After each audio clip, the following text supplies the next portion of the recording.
আমরা খাঁচার ভেতরে আর পাখি খাঁচার বাইরে। খুব সুন্দর সুন্দর পাখি আছে এখানে, এই দেখুন। আমরা কিন্তু খাঁচার ভেতরে,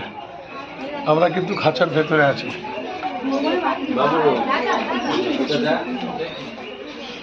এই দেখুন, আমরা কিন্তু খাঁচার ভেতরে আর পাখি আছে বাইরে।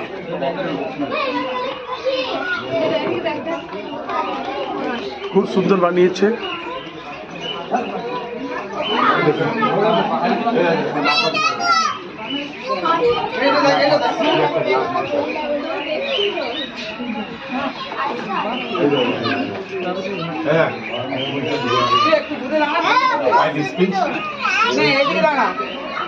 খালি মুখটা